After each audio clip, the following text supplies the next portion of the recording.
जी हाँ मेरे दोस्तों, जैसा कि थंबनेल में आपको दिख रहा है, आज के वीडियो के अंतर्गत मैं आपको बताने वाला हूँ एमडीसी होम साइंस के मोस्ट वीवीआई प्रश्नों को, जो आपके एग्जामिनेशन के लिए बेहद आवश्यक होने वाला है ना। आज की वीडियो में हम लोग इसके प्रश्नों के साथ साथ दोस्त इसके आंसर को भी जानेंगे और इतने आसान तरीके से आपको बताया जाएगा कि बस आपको सुनना है और ये याद हो जाएगा। ठीक है, तो चलिए मेरे दोस्त, ज़्यादा देर ना करते हुए मैं आपको बताता हूँ कि आखिर आज की वीडियो में मैं आपको किन किन प्रश्नों की तैयारी करवाने वाला हूं। तो देखिए, पहला क्वेश्चन आपका है मानव विकास के चरणों का वर्णन करिए। प्रश्न क्या है कि मानव विकास के चरणों का वर्णन करिए। यही क्वेश्चन आपको ऐसे दे सकता है कि मानव विकास की अवधारणा, प्रकृति और विकास के चरणों का विस्तार से वर्णन करिए। ठीक है, दोनों क्वेश्चन सेम है। दोनों क्वेश्चन क्या है? सेम है। दोनों में से कोई भी क्वेश्चन पूछेगा आपको सेम आंसर लिखना है, जो मैं क्वेश्चन नंबर 1 में बताऊंगा। ठीक है, फिर मेरे दोस्त क्वेश्चन नंबर 2 में मैं आपको बताऊंगा विकास के निर्धारक तत्व, आनुवांशिकता और पर्यावरण का प्रभाव स्पष्ट करिए। ठीक, ये क्वेश्चन नंबर 2 में आपको बताऊंगा। क्वेश्चन नंबर 3 में दोस्त मैं आपको बताऊंगा आंतरिक सजावट में रंग चक्र का महत्व एवं रंगों का वर्गीकरण, है ना, ये बताऊंगा। फिर मेरे दोस्त क्वेश्चन नंबर 5 में आपको बताऊंगा पोषण की अवधारणा एवं पोषक तत्वों के प्रकार बताइए। ठीक है, 6 नंबर क्वेश्चन में आपको विटामिन ए तथा डी की कमी से होने वाले रोग के बारे में आपको बताया जाएगा।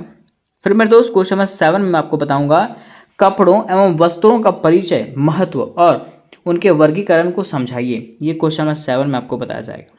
ठीक है, और ये कुछ 5 मार्क्स वाले क्वेश्चन हैं जिसको अलग से बनाया जाएगा। ठीक है, तो चलिए हम लोग सबसे पहले क्वेश्चन नंबर 1 को समझते हैं, जो हमारा मानव विकास के चरण है। ठीक है, तथा मानव विकास के अवधारणा, प्रकृति और इसके विकास के बारे में जानना है। ठीक है, अब देखिए पहला और दूसरा क्वेश्चन हमारा इस प्रकार से है कि मानव विकास के चरण और मानव विकास के अवधारणा, प्रकृति और विकास के चरण के बारे में बताइए। तो सबसे पहले दोस्त हम लोग को ये जानना पड़ेगा कि आखिर मानव विकास क्या है। क्या जानना पड़ेगा? मानव विकास क्या है। तो देखिए बिल्कुल आसान शब्दों में आपको बताया गया, बस आपको देखना है और आपको याद हो जाएगा। ठीक है, सबसे पहले लिखेंगे हम लोग परिचय, और परिचय में लिखेंगे मानव विकास का अर्थ।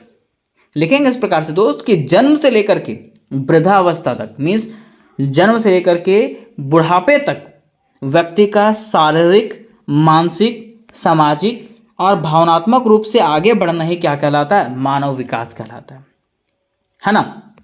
अर्थात समझिएगा कि कह रहा है कि मानव विकास जीवन भर चलने वाली एक प्रक्रिया है जिसमें व्यक्ति शारीरिक, मानसिक, सामाजिक और भावनात्मक रूप से आगे बढ़ता है। मतलब जैसे मान लीजिए वो जन्म लिया, जन्म लेने के बाद वो चलना सीखा, खेलना सीखा, पढ़ना सीखा। ठीक है, तो उसके बाद काम करना सीखा, है ना। तो ये सब जो प्रक्रिया है ये क्या कहलाता है? मानव विकास कहलाता है। क्या कहलाता है? मानव विकास कहलाता है। मीन्स जन्म से लेकर के बुढ़ापे तक वो जो भी काम करता है, जो भी चीज़ें सीखता है, उसे ही हम लोग क्या कहते हैं? मानव विकास कहते हैं। क्या कहते हैं? मानव विकास, है ना। आगे कह रहा है कि मानव विकास को अलग अलग चरणों में बांटा गया। मानव विकास को, जन्म में मनुष्यों का जो विकास होता है उसको अलग अलग भागों में बांटा गया कि आखिर कैसे कैसे मनुष्यों का विकास होता है। तो देखिए पहला यहाँ पे बताया गया है शैशवावस्था। शैशवावस्था, ठीक है, शैशवावस्था मतलब क्या होता है? तो शैशवावस्था का मतलब होता है इस चरण में बच्चा शारीरिक रूप से तेजी से बढ़ता है। वह चलना, बोलना, अपने आसपास की चीज़ों को पहचानना सीखता है। मीन्स देखिए शैशवावस्था का मतलब होता है 0 से, जन्म से लेकर के 2 वर्ष तक, है ना। इस चरण में जो है ना बच्चा शारीरिक रूप से जो है ना बहुत तेज होता है। ठीक है, वो चलने के लिए सीखता है, बोलने के लिए सीखता है और अपनी आसपास के चीज़ों को पहचानने के लिए सीखता है, जैसे मम्मी को, पापा को। ठीक है, कुछ चीज़ है, आलू है, ठीक है, जो भी है, जो भी चीज़ें हैं उसको वो पहचानने के लिए सीखता है। कौन? बच्चा। ठीक है, ये मानव का विकास है, कैसे कैसे मनुष्यों का विकास होता है शुरू से, है ना। तो 0 से 2 वर्ष का विकास को हम लोग क्या कहते हैं? शैशवावस्था। ठीक है, फिर दूसरा हमारा आता है बाल्यावस्था। क्या आता है? बाल्यावस्था। ठीक है, ये जो है ना वो 3 वर्ष से लेकर के 12 वर्ष तक होता है। क्या होता है? 3 वर्ष से लेकर के 12 वर्ष तक। ठीक है, और इस दौरान बच्चा क्या क्या सीखता है? तो इस दौरान में दोस्त, इस उम्र में बच्चा स्कूल जाना शुरू करता है, भाषा, सोचने की क्षमता और सामाजिक व्यवहार विकसित होता है। किसमें? बच्चा में। ठीक है, फिर बात करते हैं अगर तीसरे चरण का, तो तीसरे चरण हमारा आता है किशोरावस्था। क्या आता है? किशोरावस्था। और किशोरावस्था जो होता है वो 13 वर्ष से लेकर के 18 वर्ष तक होता है। फिर कह रहा है कि इस समय शरीर में हार्मोनल बदलाव होते हैं। इस उम्र में भावनात्मक रूप से अस्थिर होती है और निर्णय की भावना बढ़ती है। ठीक है, ये जो उम्र होता है ना, इसमें से शरीर में बदलाव होता है, या तो वो ज़्यादा बड़ा हो जाता है, ठीक है, मतलब लंबा होता है, या तो वो छोटा रह जाता है। जो भी बदलाव होता है वो किशोर अवस्था में ही होता है। ठीक है, उसके साथ साथ कह रहा है कि इस उम्र में जो है ना, हम लोगों के अंदर आत्मनिर्णय मीन्स अपने से निर्णय लेने की क्षमता आ जाती है। ठीक है, आगे चौथा हमारा है दोस्त युवा अवस्था। क्या है? युवा अवस्था, जो 19 से लेकर के 40 वर्ष तक होता है। कब तक? 19 वर्ष से लेकर के 40 वर्ष तक। ठीक है, कह रहा है इस अवस्था में व्यक्ति जो है नौकरी करता है, विवाह करता है, परिवार करता है। ठीक है, और परिवार बनाता है, इस प्रकार की जिम्मेदारियां जो है ना उठाता है वो, है ना। उसके साथ साथ यह आत्मनिर्भर बनने का समय होता है। कौन सा अवस्था? युवा अवस्था जो होता है ना, आत्मनिर्भर मीन्स अपने पैरों पे खड़ा होने का उम्र होता है। ठीक है, ये सब आप लोगों ने सुना भी होगा। आगे हमारा कह रहा है प्रौढ़ावस्था। अब प्रौढ़ावस्था मतलब क्या होता है? तो प्रौढ़ावस्था का मतलब होता है 41 वर्ष से लेकर के 60 वर्ष तक। कह रहा है इस उम्र में व्यक्ति स्थिरता चाहता है। मीन्स इस उम्र में व्यक्ति चाहता है कि मैं स्थिर रहूं, कोई काम धंधा ना करूं। ठीक है, वह अपने अनुभवों से समाज और परिवार में योगदान देता है। ठीक है, और वह जो है ना अपनी बातों से परिवार को कैसे चलाना है, कैसे मैनेज करना है, ठीक है, हर चीज़ के बारे में योगदान वो देता है। ठीक, फिर लास्ट हमारा आता है छठा अवस्था वृद्धावस्था। मीन्स 60 साल के बाद जो व्यक्ति होते हैं उसको क्या कहता है? वृद्धावस्था कहा जाता है। क्या कहा जाता है? वृद्धावस्था। कहा जाता है कि इस समय शारीरिक शक्ति कम होने लगती है, और ये जो अवस्था होता है इसमें से व्यक्ति की शरीर की शक्ति जो है ना वो कम होने लगती है, और व्यक्ति जो है ना विश्राम चाहता है, मीन्स आराम ही आराम चाहता है। ठीक है, इस उम्र के बाद जो है व्यक्तियों में काम करने की क्षमता जो है वो घट जाती है। ठीक, कह रहा है कि हर चरण में अलग अलग विकासात्मक कार्य होते हैं। ठीक है, मीन्स जितने भी चरण आए हैं हर एक चरण में जो है ना अलग अलग विकास का कार्य होता है, जो एक व्यक्ति को संपूर्ण रूप से क्या करता है? परिपक्व बनाता है। तो यहाँ तक हम लोगों ने ये समझा कि आखिर व्यक्तियों का विकास के क्या क्या चरण थे। अब हम लोग इसके प्रकृति को समझेंगे तथा इसकी अवधारणा को भी समझेंगे। अब देखिए, बात करते हैं अगर इसके प्रकृति का दोस्त, तो कहा जाता है कि यह क्रमिक और सतत प्रक्रिया है। यह जो है ना कर्म के अनुसार से और सतत में हमेशा चलने वाली प्रक्रिया है। मान लीजिए आप जन्म लिए, ठीक है, तो आप बढ़ोगे नहीं, बढ़िएगा। ठीक है, आपको काम करना पड़ेगा, काम के बाद आपकी मृत्यु भी होगी, मीन्स वृद्धावस्था में भी आप आओगे। ठीक है, मतलब जन्म के बाद आप युवावस्था में आएंगे, युवावस्था के बाद वृद्धावस्था में आएंगे, उसके बाद अब मर जाएंगे। तो वही कह रहा है कि यह जो है ना क्रमिक कर्म से बना हुआ ये प्रक्रिया है। ठीक है, और सतत प्रक्रिया मीन्स हमेशा चलने वाला प्रक्रिया है। कह रहा है कि यह जो है जन्म से लेकर के मृत्यु तक जो है ना वो चलते रहता है।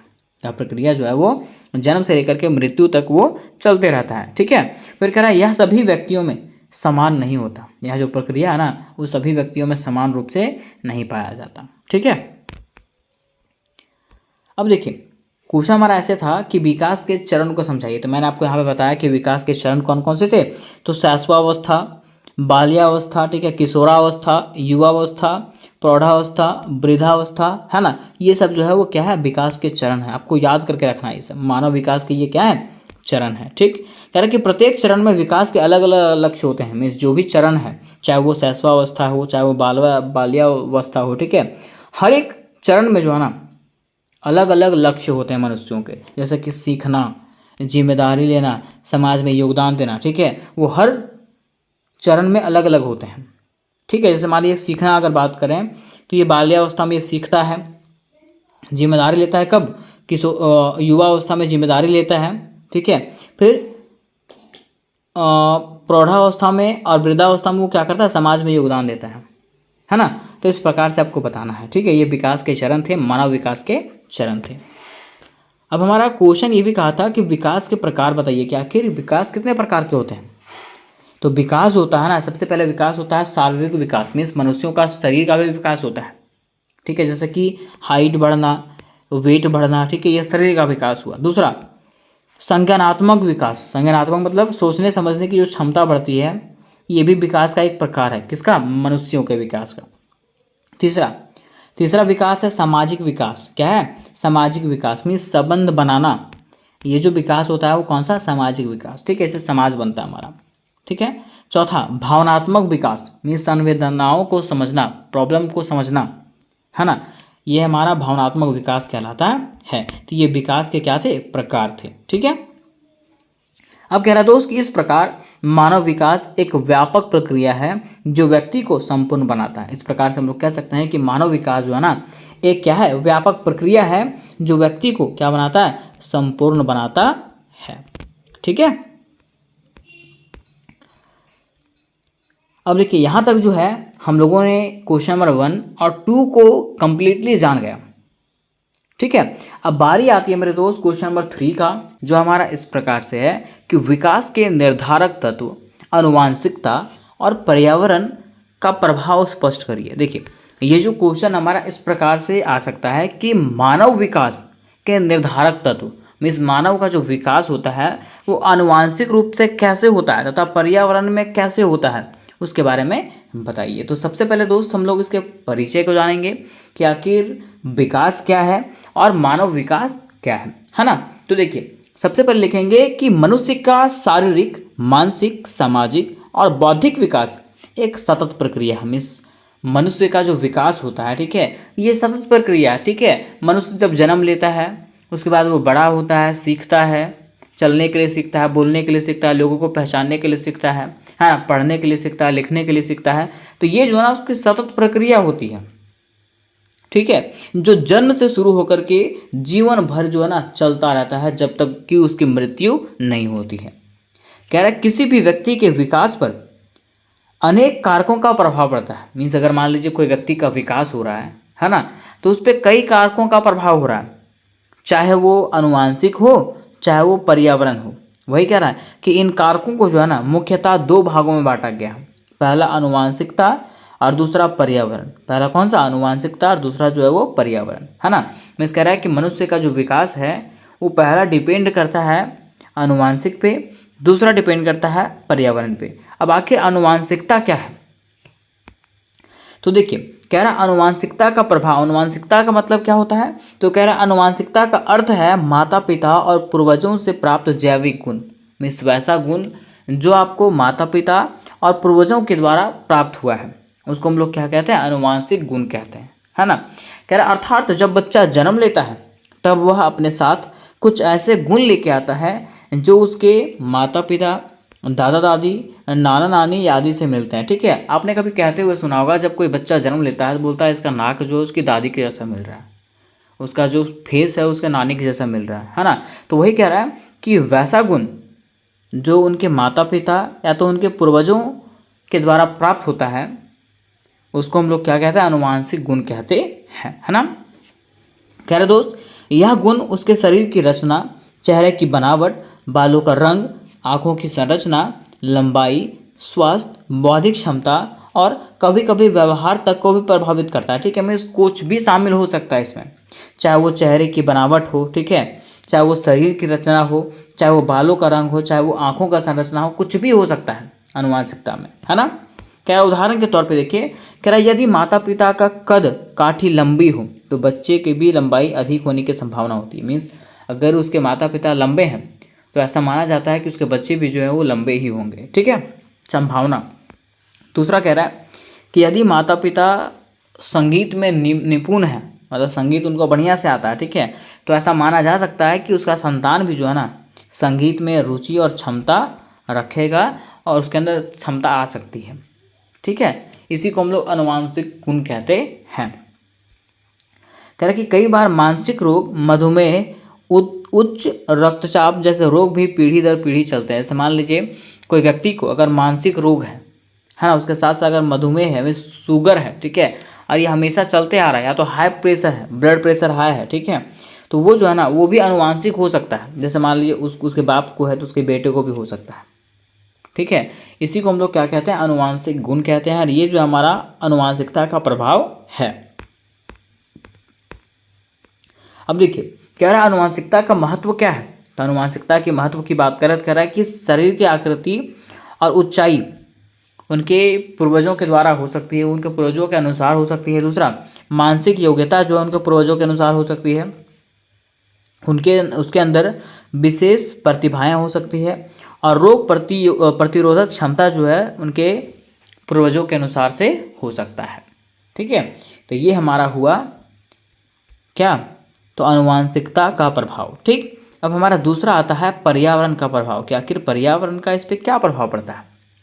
तो कहा जाता है दोस्त कि पर्यावरण का तात्पर्य है वह संपूर्ण बाहरी वातावरण जिसमें व्यक्ति जन्म के बाद पलता बढ़ता है और जीवन जीता है। हम कह सकते हैं कि जन्म के बाद जहाँ मनुष्य पलता बढ़ता है और जीवन जीता है उसको हम लोग क्या कहते हैं, पर्यावरण कहते हैं। क्या कहते हैं, पर्यावरण। ठीक है, मीन्स आप देखते होंगे कि जब बच्चा जन्म लेता है, जन्म लेने के बाद जो है वो घर में खिलता कूदता है, बाहर में खिलता कूदता है, सीखता है, स्कूल जाता है, ये करता है वो करता है। मतलब वही है कि जन्म के बाद जहाँ पे वो पलता बढ़ता है और अपने जीवन का यापन करता है उसको हम लोग पर्यावरण कहते हैं। कह रहा है इसमें जो है परिवार शामिल हो सकता है, समाज, स्कूल, मित्र, शिक्षक, आर्थिक स्थिति, भाषा, संस्कृति, मूल्य, धर्म, शिक्षा आदि सब कुछ आता है किसके अंतर्गत, पर्यावरण के अंतर्गत। कह रहा है कि यदि भले ही बच्चे में विशेष प्रतिभा हो, मान लीजिए बच्चे में जो है ना कुछ विशेष गुण है, लेकिन यदि उसे जो है ना सही वातावरण,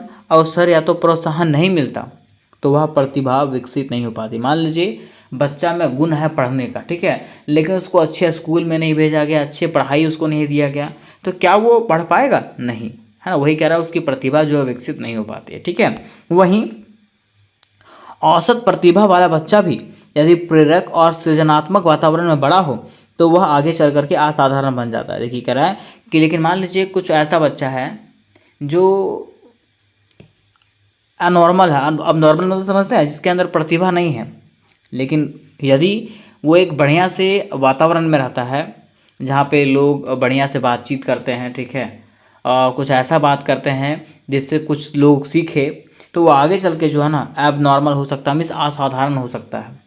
ठीक है, सबसे अलग वो हो सकता है। मीन्स सीधा देखिएगा, आपने कभी कभी देखा होगा कि जो लोगों को अंग्रेजी नहीं आता है, अगर वो ऐसे वातावरण में रहते हैं जहाँ के लोग हमेशा अंग्रेजी बोलते हैं, तो आपने देखा होगा कि वो भी जो है ना वो अंग्रेजी बोलने के लिए सीख जाता है। क्यों? क्योंकि वो वही वातावरण में पल बढ़ रहा है। ठीक है, वही पर्यावरण में बढ़ रहा है वो। ठीक है, तो पर्यावरण जो है बेहद ज़रूरी होता है। उदाहरण के तौर पे देखिएगा, कह रहा है यदि बच्चा ऐसे परिवार में पलता है जहाँ पर शिक्षा को महत्व दिया जाता है तो उसमें पढ़ाई के प्रति स्वाभाविक रुचि विकसित होती है। ठीक है, मीन्स देखिए अगर बच्चा एक ऐसे परिवार में जन्म लेता है जहाँ शिक्षा का महत्व दिया जाता है ना, तो उसमें जो है पढ़ाई के प्रति स्वाभाविकता जरूर आएगी।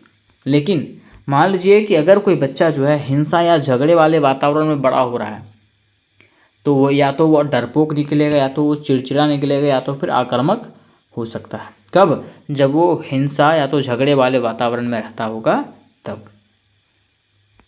ठीक है, अब इसकी महत्व की बात करें तो महत्व में कहा गया कि पर्यावरण बच्चे के सोचने, समझने और निर्णय लेने की क्षमता को आकार देता है। क्या? पर्यावरण जो है बच्चे के सोचने में, समझने में और निर्णय लेने की क्षमता को आकार देता है। ठीक है, उसके साथ साथ कह रहा है कि यह जो है सामाजिक और नैतिक मूल्यों का विकास करता है ना। उसके साथ साथ यह अच्छे पर्यावरण से व्यक्तित्व को निखारता है। मीन्स अच्छे पर्यावरण से क्या होता है, हमारे व्यक्तित्व में जो है, हमारे पर्सनैलिटी में जो है वो निखार आता है। मीन्स हम बढ़िया बढ़िया चीज़ों को सीखते हैं। अब हम लोग नेक्स्ट पॉइंट बनाएंगे, अगला पॉइंट, अनुवांशिकता और पर्यावरण। मीन्स अनुवांशिकता और पर्यावरण जो है ना एक दूसरे के पूरक है, इसके बिना ये दोनों क्या है, अधूरा है। मान लीजिए अगर अनुवांशिकता है उसके अंदर और पर्यावरण गुण नहीं है तो वो क्या है, अधूरा है। वह जो विकास है वो क्या है, अधूरा है। वही कह रहा है कि यह मानना गलत होगा कि केवल अनुवांशिकता या तो केवल पर्यावरण किसी के विकास के लिए जिम्मेदार हो सकता है ना। वास्तव में दोनों मिल करके ही व्यक्ति का संपूर्ण विकास करते हैं। ठीक है, मीन्स अनुवांशिक और पर्यावरण दोनों गुण मिल करके जो है ना एक व्यक्ति का विकास होता है। क्या? अनुवांशिकता एक बीज के तरह होता है, जबकि पर्यावरण उस बीज के लिए उपजाऊ भूमि, जल और सूर्य का काम करता है। क्या कह रहा है, अनुवांशिकता जो होता है ना एक बीज, मतलब बच्चा को जन्म हो जाता है, ठीक है, लेकिन पर्यावरण जो है उस बीज के लिए, उस बच्चे के लिए क्या करता है, भूमि, जल, सूर्य, मतलब उसको उसके अंदर स्वभाव गुण भरने का काम करता है। कौन? पर्यावरण। ठीक है, वही कह रहा है कि यदि बीज अच्छा है लेकिन मिट्टी खराब है तो पौधा नहीं पनपेगा। मिस मान लीजिए, चलिए ठीक, बच्चा अच्छा है लेकिन वहाँ का वातावरण ठीक नहीं है तो क्या बच्चा अच्छा निकलेगा? नहीं। उसी तरह अगर बीज कमज़ोर हो लेकिन देखभाल और खाद पानी अच्छा हो तो उससे भी एक अच्छा पौधा विकसित हो सकता है। मान लीजिए अगर बच्चा खराब हो, ठीक है, मतलब बच्चा में गुण नहीं हो, है ना, और वो एक बढ़िया वातावरण में रहता हो, ठीक है, उसका देखभाल बढ़िया से हो रहा हो, तो हो सकता है कि वो जो है ना उसका विकास जो है बहुत अच्छे तरीके से होगा। ठीक है, तो यहाँ तक हम लोगों ने ये क्वेश्चन नंबर 3 को कम्प्लीटली जान गया। अब बारी आती है मेरे दोस्त क्वेश्चन नंबर 4 का। किसका? क्वेश्चन नंबर 4 का। क्वेश्चन नंबर 4 में कह रहा है आंतरिक सजावट में रंग चक्र का महत्व एवं रंगों का वर्गीकरण समझाइए। देखिए, कह रहा है आंतरिक सजावट, आपने देखा होगा कि रूम में कोई सजावट करता है, ठीक है, रूम में फ्लोर में डिज़ाइन देता है, ठीक है, रूम में कलर कैसा होना चाहिए, उसी को हम लोग कहते हैं इंटीरियर डेकोरेशन। कि आप अंदर में कैसे डेकोरेशन कर रहे हैं, किस प्रकार का रंग दे रहे हैं ताकि वो जगह जो है वो सुंदर दिखे, आकर्षित दिखे, है ना। इसी को हम लोग क्या कहते हैं? आंतरिक सजावट कहते हैं। ठीक है, तो चलिए हम लोग एक आसान भाषा में इसको भी समझने का प्रयास करते हैं। देखिए दोस्त, कह रहा है आंतरिक सजावट एक कला है, ये क्या है? एक आर्ट है ना, जिसपे किसी स्थान को सुंदर, संतुलित और मनोहर बनाया जाता है। किसके द्वारा? आंतरिक सजावट के द्वारा। कह रहा है इसमें रंगों की भूमिका अत्यंत महत्वपूर्ण होती है, क्योंकि रंग न केवल सौंदर्य बढ़ाते हैं बल्कि व्यक्ति के मन, मानसिक मस्तिष्क और भावनाओं पर भी गहरा प्रभाव डालते हैं। देखिए, कह रहा ना कि इंटीरियर डेकोरेशन के लिए, मीन्स आंतरिक सजावट के लिए, रूम में आपको सजाना है, ठीक है, तो उसके लिए जो है ना रंग का महत्वता जो होता है बहुत अधिक होता है, क्योंकि रंग जो है ना किसी भी चीज़ का क्या करता है? सौंदर्य को बढ़ाता है, सुंदरता को बढ़ाता है। ठीक है, कह रहा सही रंगों के चुनाव से किसी भी स्थान का वातावरण शांत, ऊर्जावान और खुशनुमा, उसके साथ साथ आकर्षक बनाया जा सकता है। ठीक है, मान लीजिए कोई रूम है, उसमें आप एक ऐसे कलर को चुने जो क्या है? अट्रैक्टिव है। ठीक है, वो क्या कर सकता है? वो स्थान को जो है ना एकदम शांत बना सकता है, ऊर्जावान बना सकता है। वहाँ पे आप घुसने पे लगेगा कि नहीं, ये वास्तव पे क्या है? एक आकर्षक रूम है। ठीक है, इसी को हम लोग कहते हैं आंतरिक सजावट। और आंतरिक सजावट में जो है ना रंगों का चुनाव बेहद आवश्यक है। ठीक है, अब देखिए रंग चक्र क्या होता है। तो कहा जाता है रंग चक्र का अर्थ और महत्व कि रंग चक्र वह चक्र होता है जिसमें सभी रंग एक विशेष क्रम में गोल घेरे में दिखाए जाते हैं। क्या कह रहा है? रंग चक्र एक ऐसा चक्र होता है दोस्त जिसमें से सभी रंगों को जो है ना एक क्रम बाय क्रम जो है ना वो एक गोल घेरे में दिखाया जाता है। इसका उपयोग रंगों के बीच संबंध को समझने और सजावट में उपयुक्त रंगों का चयन करने के लिए किया जाता है। मीन्स कि इसका उपयोग जो है ना इसलिए किया जाता है, मान लीजिए यहाँ पे मैंने रेड कलर दिया, ठीक है, तो यहाँ पे कौन सा कलर होना चाहिए, है ना, तो रंगों का चुनाव करने के लिए जो है इसका उपयोग किया जाता है। क्या इसे सबसे पहले वैज्ञानिक आइजैक न्यूटन ने प्रस्तुत किया था। इसको सबसे पहले किसने प्रस्तुत किया था? तो वैज्ञानिक आइजैक न्यूटन ने प्रस्तुत किया था। ठीक है, अब देखिए कह रहा रंग चक्र का महत्व क्या, कि रंग चक्र जो है उसका क्या महत्व होता है। तो कहा जाता है दोस्त कि रंग चक्र के माध्यम से यह समझा जा सकता है कि कौन से रंग एक दूसरे के साथ अच्छे लगते हैं। देखिए रंग चक्र के माध्यम से हम लोग को ये समझ में आता है कि आखिर कौन कौन सा रंग जो है वो एक दूसरे के साथ अच्छा लगता है। ठीक है, जैसे मान लीजिए मैंने यही क्वेश्चन को बनाया है, यहाँ पे मैंने ब्लू दिया, यहाँ पे मैंने ब्लैक दिया, ठीक है, तो ये थोड़ा सा अलग लग रहा है। लेकिन मान लीजिए अगर मैं इसको भी ब्लू रखता है, इसको भी ब्लू रखता है, इसको भी ब्लू रखता है, ठीक है, तो क्या ये अच्छा लगता? नहीं, थोड़ा सा अलग दिखता है ना, मतलब थोड़ा सा फेड फेड दिखता। लेकिन यहाँ पे मैंने थोड़ा सा ग्रीन कर दिया, इसको ब्लू कर दिया, इसको ब्लैक कर दिया, तो ये क्या हो गया? थोड़ा सा अट्रैक्टिव हो गया। वही कह रहा है। दूसरा कह रहा है दोस्त कि इससे रंगों के मिश्रण से बनने वाले नए रंगों की जानकारी मिलती है। ठीक है, इससे क्या होता है? जैसे मान लीजिए मैंने यहाँ पर रेड और ब्लू को मिला दिया, तो इससे एक नया रंग बनता है ना, इसकी जानकारी हमें मिलती है। तीसरा क्या है? रंग चक्र के अनुसार सजावट में संतुलन और तालमेल बना रहता है। ठीक है, और रंग चक्र के अनुसार से अगर हम लोग कोई रूम का डेकोरेशन करते हैं तो वहाँ पे संतुलन बना रहता है। ठीक है, चौथा कह रहा है कि यह जो है ना सजावट को सौंदर्यपूर्ण, सुसंगठित और मनोवैज्ञानिक रूप से प्रभावी बनाता है। ये कोई भी रूम को जो है ना क्या करता है? सौंदर्यपूर्ण मतलब सुंदर बनाता है। ठीक है, कब? जब रंग चक्र का उपयोग करके सजावट किया जाता है तब। अब देखिए दोस्त, क्वेश्चन में हमारा ऐसे कहा था कि रंगों का वर्गीकरण करिए, रंगों को बांटिए।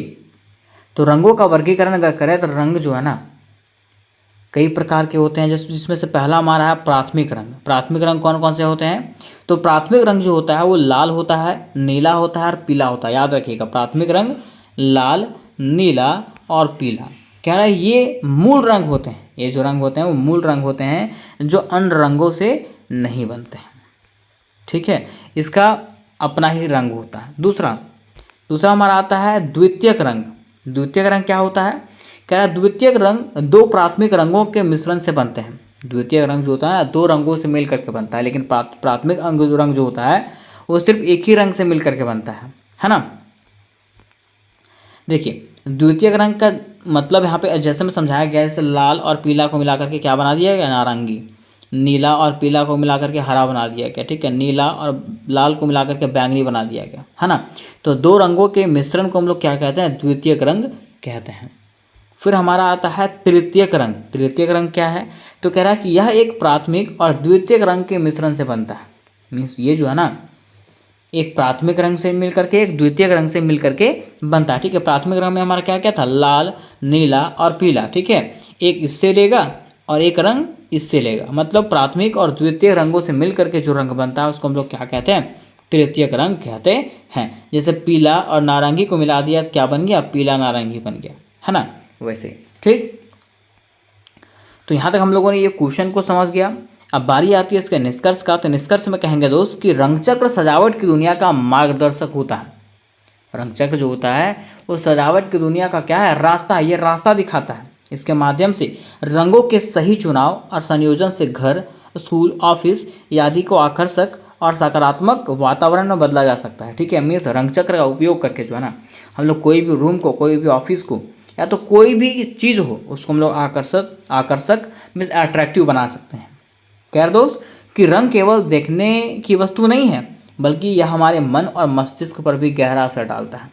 देखिए, रंग जो है ना सिर्फ देखने में अच्छा नहीं लगता है, बल्कि ये जो है ना सीधा हमारे माइंड को क्या करता है?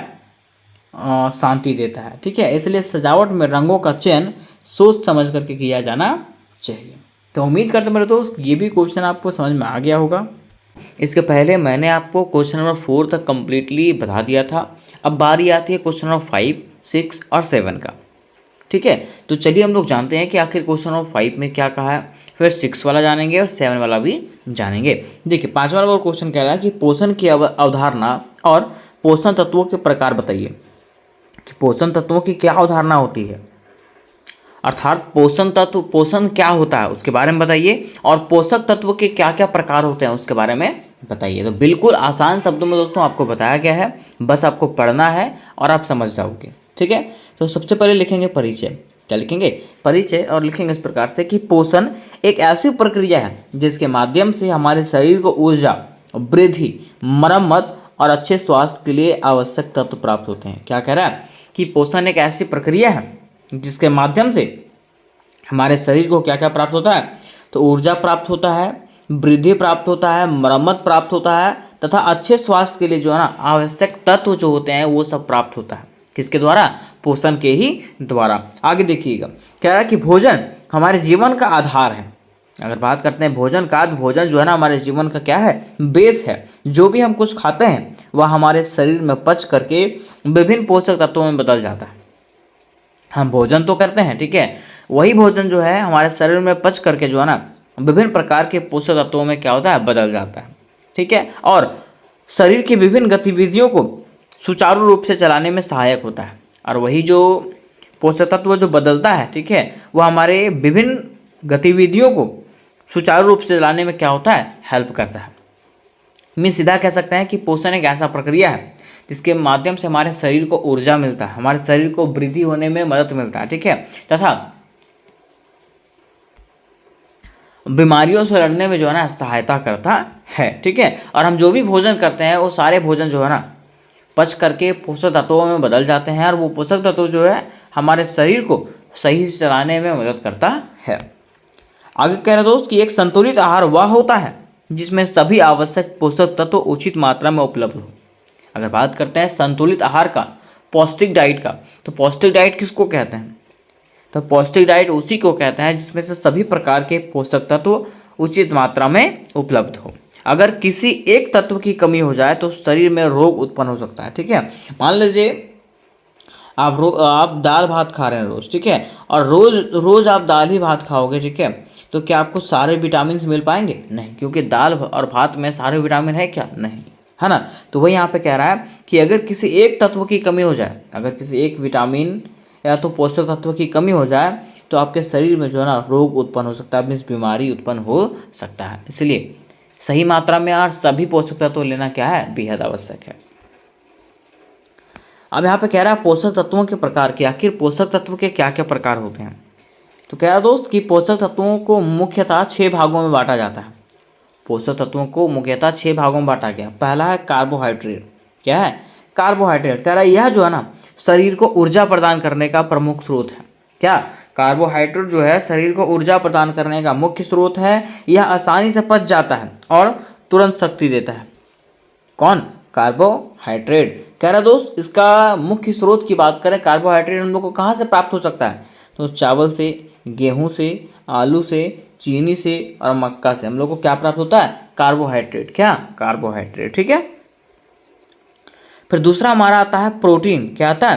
प्रोटीन। कह रहा प्रोटीन क्या होता है? तो कह रहा दोस्त कि यह जो है ना शरीर की वृद्धि, मरम्मत और ऊतकों के निर्माण में सहायक होता है। ठीक है, क्या? तो यह हमारे शरीर को बढ़ाता है, मीन्स वृद्धि करता है ना, मरम्मत करता है। मरम्मत में समझते हैं, अगर किसी चीज़ में कोई टूट फूट गया है, ठीक है, तो इसके द्वारा जो है ना हमारा क्या होता है? मरम्मत होता है। और ऊतकों मतलब समझते हैं कोशिका, ये सब का निर्माण किया जाता है। आगे कह रहे दोस्त कि बच्चों, गर्भवती महिलाओं और रोगियों के लिए यह अत्यंत आवश्यक है। क्या? प्रोटीन जो है ये बेहद आवश्यक है। अब अगर इसकी मुख्य स्रोतों की बात करें तो मुख्य स्रोत क्या क्या है? तो दाल है, दूध है, मांस है, अंडा है और सोयाबीन। ठीक है, इससे हम लोग को क्या प्राप्त होता है? तो प्रोटीन प्राप्त होता है। क्या? प्रोटीन। ठीक है, फिर तीसरा हमारा आता है वसा। क्या आता है? वसा। कह रहा है दोस्त कि यह जो है ना शरीर को ऊर्जा प्रदान करता है और शरीर में ऊष्मा बनाए रखता है। ये जो है ना शरीर को क्या करता है? ऊर्जा प्रदान करता है और शरीर को ये ऊष्मा मतलब हीट रखता है। ठीक है, कह रहा दोस्त कि यह जो है ना शरीर के अंदर अंगों को सुरक्षित करता है। वसा जो है शरीर के अंदर के अंगों को क्या करता है? सुरक्षा करता है। अब देखते हैं हम लोग को आखिर वसा हम लोग को प्राप्त कहाँ से होता है। तो कह रहा दोस्त कि वसा जो है हम लोग को तेल, घी, मक्खन और सूखे मेवे से जो है प्राप्त होता है। अब चौथा हमारा विटामिन है, अर्थात चौथा हमारा पोषक तत्व है विटामिन। क्या है? विटामिन। कह रहा दोस्त कि यह जो है ना शरीर के समान क्रियाओं को नियंत्रित और सुचारू करता है। यह रोगों से लड़ने की शक्ति बढ़ाता है। उसके साथ साथ ये क्या करता है? हमारे शरीर में रोगों से लड़ने का, मीन्स बीमारी से लड़ने की प्रतिरोधक क्षमता जो है वो बढ़ाता है। ठीक है, अब देखिए कह रहा है विटामिन कहाँ कहाँ से प्राप्त होता है? तो फल से, हरी सब्जियां से, दूध से, अंडा से और धूप से। यहाँ ये सब चीज़ों से हम लोग को क्या प्राप्त होता है? विटामिन प्राप्त होता है।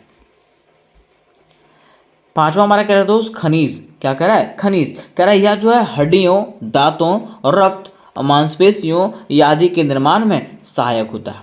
कौन सा? खनिज जो है हड्डियों, दांतों, रक्त मीन्स खून, मांसपेशियों आदि के निर्माण में सहायक होता है। प्रमुख खनिजों की बात करें तो प्रमुख खनिज हमारा कौन सा है? तो कैल्शियम है, आयरन है, पोटेशियम है, सोडियम है। ये सब जो है ना प्रमुख खनिज है जो हमारे शरीर में हड्डियों को मजबूत करता है, दांतों को मजबूत करता है। ठीक है, रक्त बनाता है, मांसपेशियों को मजबूत करता है। ठीक है, अब इसके स्रोत की बात करें तो ये कहाँ कहाँ से प्राप्त होता है हम लोगों को? तो दूध से प्राप्त होता है, हरी सब्जियों से प्राप्त होता है, नमक से और फल से। ये सब क्या प्राप्त होता है? तो खनिज प्राप्त होता है।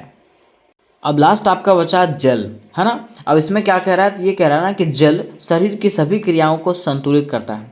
जल क्या करता है? शरीर के सारी क्रियाओं को जो है ना संतुलित मीन्स मेंटेनेंस करके रखता है। और यह जो है पाचन, ताप नियंत्रण तथा अपशिष्ट बाहर निकालने में सहायता करता है। यह हमारे शरीर में जो अपशिष्ट पदार्थ होता है ना उसको ये बाहर निकालता है। ठीक है, और हमें जो है ना प्रतिदिन 2 से 3 लीटर जल पीना आवश्यक होता है। ठीक है, तो यहाँ तक हम लोगों ने ये पहला नंबर क्वेश्चन को समाप्त किया।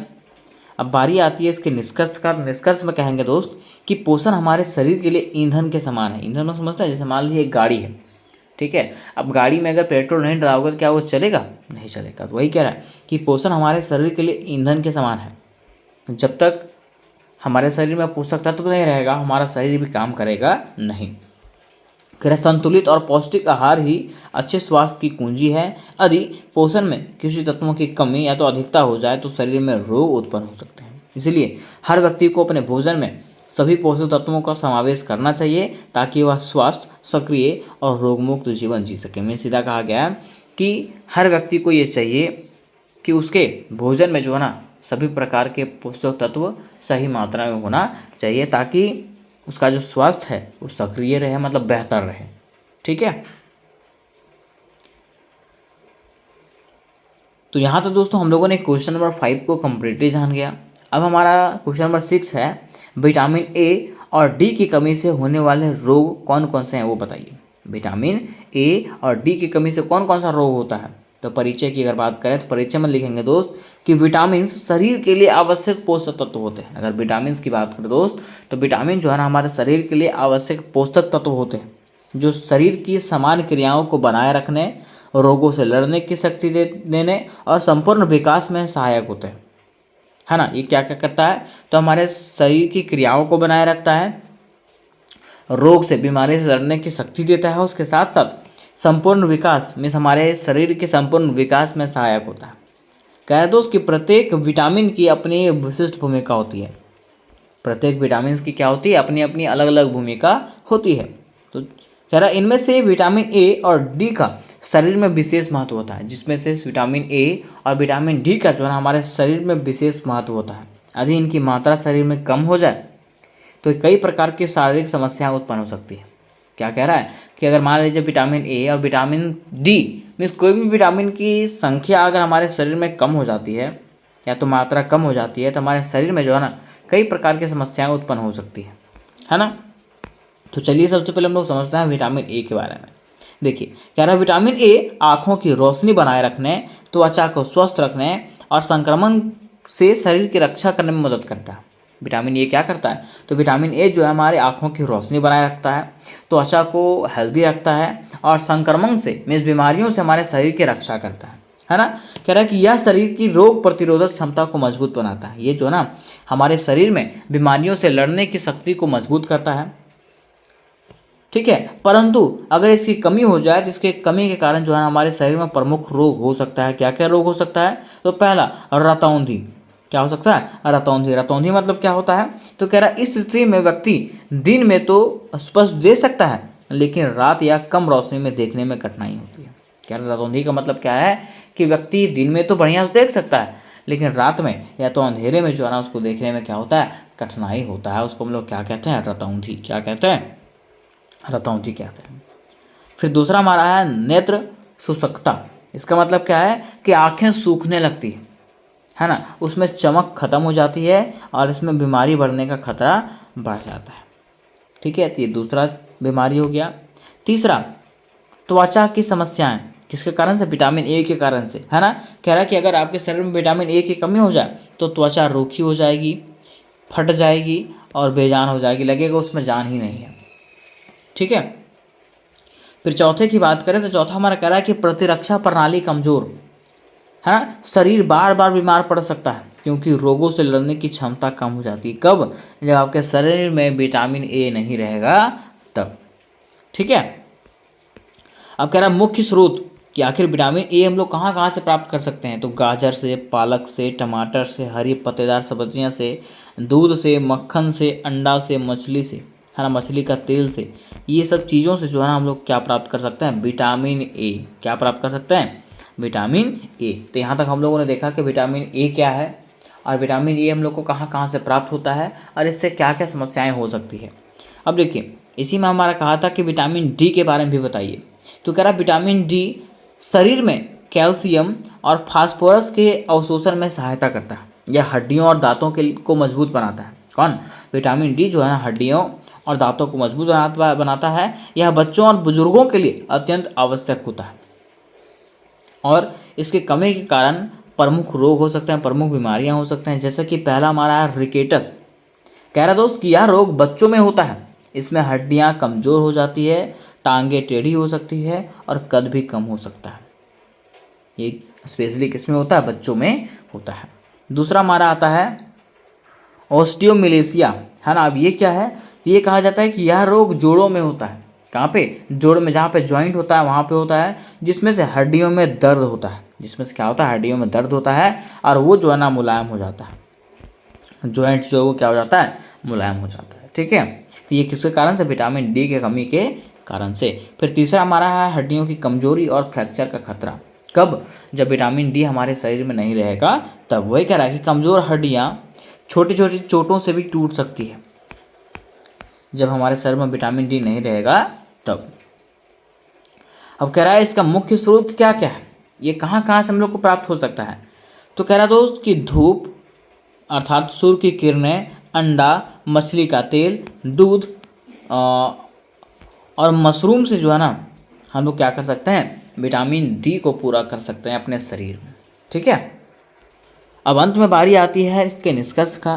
तो निष्कर्ष में लिखेंगे दोस्त इस प्रकार से कि विटामिन ए और डी शरीर के लिए अत्यंत आवश्यक है। इनकी कमी से आँखों की रोशनी, त्वचा की स्थिति और हड्डियों की मजबूती पर सीधा असर पड़ता है। इसलिए संतुलित आहार लेना, धूप में कुछ समय बिताना और विटामिन युक्त खाद्य पदार्थों का सेवन करना अत्यंत आवश्यक है, ताकि हमारे शरीर जो है स्वस्थ रहे और सक्षम बना रहे।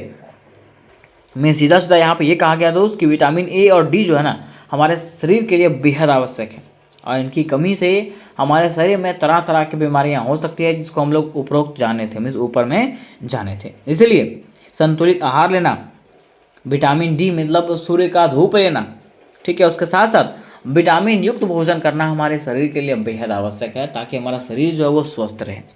ठीक है, अब देखिए दोस्त क्वेश्चन नंबर 7 हमारा इस प्रकार से है कि कपड़ों और वस्त्रों का परिचय, महत्व और उनके वर्गीकरण को समझाइए। है ना, कि कपड़ा आखिर कितने प्रकार का होता है, ठीक है, इसका क्या महत्व होता है, ठीक है, इसके बारे में हम लोगों को जानना है। तो सबसे पहले दोस्त लिखेंगे हम लोग परिचय। क्या लिखेंगे? परिचय। और लिखेंगे कि कपड़े या तो वस्त्र जो है ना मनुष्य की मूलभूत आवश्यकताओं में से एक है। भोजन और आवास की तरह कपड़े भी जो है ना हमारे जीवन का एक अभिन्न हिस्सा है। बिना कपड़ों का जीवन जीना क्या है? असंभव है ना। कह रहा है कि वे ना केवल शरीर को ढकने और मौसम से बचने का कार्य करते हैं, बल्कि व्यक्तित्व, सामाजिक स्थिति और संस्कृति को भी दर्शाते हैं। क्या? कपड़े जो है ना वो सिर्फ हमारे शरीर को ढकने का कार्य नहीं करता है, बल्कि ये मौसमों से हम लोग को बचाता है। ठीक है, उसके साथ साथ हमारे व्यक्तित्व को, हमारे सामाजिक स्थिति को और संस्कृति को भी दर्शाता है। अब कैसे ये हमारे पर्सनैलिटी को दर्शाता है, कैसे हमारे सामाजिक स्थिति को दर्शाता है और कैसे हमारे संस्कृति को दर्शाता है, उसको हम लोग आगे समझें। ठीक है, देखिए कह रहा है कि मनुष्य सभ्यता का आरंभ से ही शरीर को ढकने के लिए विभिन्न प्रकार के वस्त्रों का प्रयोग होता आ रहा है। मिस कह रहा है कि जब से मनुष्यों की सभ्यता का आरंभ हुआ है, शुरुआत हुआ है, तब से मनुष्य के शरीर को ढकने के लिए किसी न किसी प्रकार के कपड़ों का उपयोग हुआ है। मीन्स वस्त्रों का उपयोग हुआ है, कपड़ा नहीं कह सकते हैं, वस्त्रों का उपयोग हुआ है। ठीक है, तो चलिए हम लोग समझते हैं कि आखिर कपड़ों का क्या महत्व है ना। तो बात करते हैं अगर कपड़ों के महत्व का, तो कपड़ा का पहला महत्व दोस्त की शारीरिक सुरक्षा, ये हमारे शरीर की सुरक्षा करता है। ठीक है, कैसे? कह कि कपड़ा जो है ना शरीर को धूप, सर्दी, गर्मी, बारिश और धूल मिट्टी जैसी बाहरी चीज़ों से बचाता है ना। कह रहा है कि ऊनी कपड़े सर्दी में गर्म रखते हैं, तो सूती कपड़े जो है ना गर्मी में ठंडक देते हैं। ठीक है, हम इस कह सकते हैं कि कपड़ा जो है हमारे शारीरिक सुरक्षा करता है। दूसरा, सौंदर्य और पर्सनालिटी को बढ़ाता है। ठीक है, ये हमारे सुंदरता और पर्सनालिटी को भी बढ़ाता है। कैसे? कह रहा है कि सुंदर, साफ सुथरे और अच्छे से पहने गए वस्त्र व्यक्ति के आत्मविश्वास, ठीक है, कॉन्फिडेंस और व्यक्तित्व को दिखाता है। ठीक है, मतलब उसके पर्सनालिटी को दिखाता है। वे हमें दूसरों के सामने आत्मसम्मान और गर्व से प्रस्तुत करने में मदद करते हैं। क्या? साफ सुथरा कपड़ा। फिर तीसरा कह रहा दोस्त इसका महत्व है सांस्कृतिक पहचान। मीन्स वस्त्र किसी व्यक्ति की जातीय, धार्मिक और सांस्कृतिक पहचान को भी दर्शाते हैं, जैसे साड़ी, धोती, पगड़ी, बुर्का आदि विभिन्न परंपराओं से जुड़े हुए होते हैं। मीन्स देखिए हमारा जो वस्त्र है वो हमारे संस्कृति का भी पहचान दिलाता है। जैसे मान लीजिए आप साड़ी पहने हैं, धोती पहने हैं, ठीक है, या तो पगड़ी पहने हैं, या तो फिर बुर्का पहने, ठीक है। तो ये सब जो है अलग अलग परंपराओं के क्या है, पहचान है। तो इससे हमारे संस्कृति की पता चलती है।